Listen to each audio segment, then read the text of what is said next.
नमस्कार मित्रों, जय श्री राम। मैं विपुल आईएसडी नेटवर्क के बॉलीवुड सेक्शन में आप सभी का पुनः स्वागत कर रहा हूं। मित्रों, आज से हम इंडिया स्पीक्स दिल्ली के बॉलीवुड प्लेटफॉर्म पर एक नया सेगमेंट शुरू कर रहे हैं। इस सेगमेंट का नाम होगा फ्लैशबैक बॉलीवुड। मित्रों, इसमें हम पुरानी फिल्मों और उनसे जुड़े किस्सों पर बात करेंगे। यहाँ हिंदी, अंग्रेजी और दक्षिण भारतीय फिल्मों की बात होगी। फ्लैशबैक बॉलीवुड एक खिड़की है मित्रों, एक वातायन, एक जानकारी देने वाली विंडो। इस हिस्टोरिकल खिड़की से हम फिल्मों के इतिहास में जाएंगे। हम केवल फिल्मों की ही नहीं, बल्कि उन फिल्मों से जुड़े कालखंड की भी बात करेंगे। आप भी मुझे बता सकते हैं कि आप किस पुरानी फिल्म के बारे में गहराई से जानना चाहते हैं। हम आपकी डिमांड भी इस शो में शामिल करेंगे। आज इस सेगमेंट के पहले शो में बात होगी सन 1943 में रिलीज हुई फिल्म किस्मत की। किस्मत वह फिल्म है जिसने हिंदी फिल्म उद्योग को पहला सुपरस्टार दिया। यूं समझ लीजिए कि सुपरस्टार की परंपरा ही इस फिल्म की ऐतिहासिक सफलता के बाद शुरू हुई। अशोक कुमार, मुमताज शांति, शाहनवाज, मोती, कनुराय, डेविड आदि कलाकारों के अभिनय से सजी किस्मत को ज्ञान मुखर्जी ने निर्देशित किया था। यह वह दौर था जब ब्रिटिश शासन के विरुद्ध भारतीय क्रांतिकारियों का संघर्ष बहुत तेज हो चुका था। क्रांतिकारियों और स्वातंत्र आंदोलन को लीड कर रहे नेताओं के पास अलख जगाने के लिए सिनेमा का माध्यम भी हो गया था। इस समय तक भारत में फिल्म मेकिंग काफी अच्छी स्थिति में आ चुकी थी। भारत में फिल्म मेकिंग सन 1912 में शुरू हुई थी दोस्तों। हम एक एपिसोड उस पर भी करेंगे। उस दौर की फिल्मों में एक समय के भारत की झलक मिलती थी। एक लंबी गुलामी के दौर ने भारत को तोड़कर रख दिया था। यह वह समय था जब ब्रिटिश शासन को उखाड़ फेंकने की ललक हर भारतीय के मन में थी। गरीबी से देश जूझ रहा था। पहले सुपरस्टार के जन्म लेने की ये स्ट्रॉन्ग सिचुएशन थी। सिनेमा का पर्दा उस समय एक्सप्रेशन का बहुत ही तगड़ा माध्यम माना जाता था।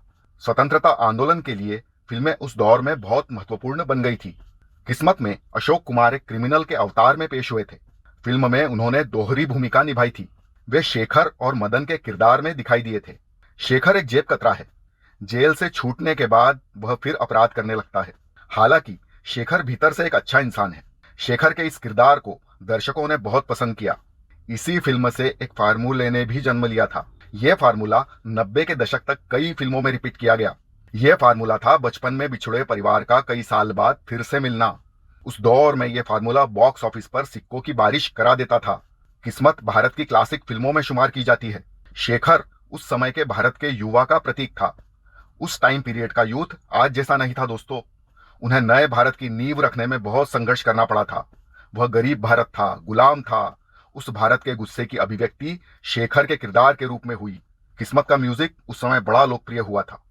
म्यूजिक डायरेक्टर थे अनिल विश्वास और इन्हें लिखा था कवि प्रदीप ने। इसी फिल्म में प्रदीप की अमर रचना गीत के रूप में पेश हुई। इस गीत के बोल थे, आज हिमालय की चोटी से फिर हमने ललकारा है, दूर हटो ये दुनिया वालों, हिंदुस्तान हमारा है। आपको पता है मित्रों, इस गीत को दर्शकों की मांग पर थिएटर्स में दोबारा दिखाया जाता था। यदि दिखाया नहीं जाता था तो दर्शक हंगामा करने लगते थे। अंग्रेज सरकार के सेंसर बोर्ड को भी पता चला कि कैसे कवि प्रदीप ने उनको मूर्ख बना दिया है। इस गीत की इतनी धूम थी कि जो लोग आजादी की लड़ाई में जेल चले गए थे वे जेल में भी इसे गुनगुनाते थे। प्रदीप ने चतुराई से गीत में कहीं भी ब्रिटिशों का नाम नहीं डाला, लेकिन जो कहना था कह दिया। जब अंग्रेजों को पता चला कि इस गाने का इस्तेमाल स्वतंत्रता की लड़ाई के लिए हो रहा है तो उन्होंने डिफेंस ऑफ इंडिया रूल्स की धारा 26 के तहत गीतकार प्रदीप के विरुद्ध वारंट जारी कर दिया। किस्मत को बनाने में 2 लाख रुपए की लागत आई थी और कमाई 1 करोड़ के पार जा पहुंची। इसे आज से तुलना की जाए तो लगभग 60 करोड़ बैठेगी।